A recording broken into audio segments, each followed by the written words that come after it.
Watu wengi wamekuwa wakiniuliza ati siku hizi nilienda wapi.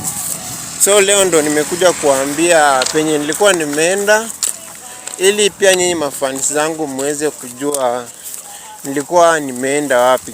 So mimi yenyewe nilikuwa nimeenda heaven. So kuenda heaven, nikakutana huko heaven na watu wengi sana manze. Na huko heaven manze, heaven ni kuzuri manze, lakini heaven inahitaji ukuwe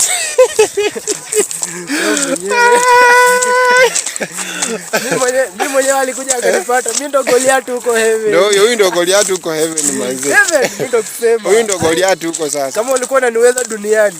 Heaven mimi ndo kusema. Sasa kitu iko kama hapo unafanya dhambi, huyu jamaa ndio huko anakucharaza viboko. Manze nyinyi. Mkifanya mabaya kwa hii dunia, huyu jamaa huko ndo ananyorosha watu viboko. Hapana, utambua. Ukifika huko hivyo kwanza, kama ulikuwa mnono, unafika kama umekonda.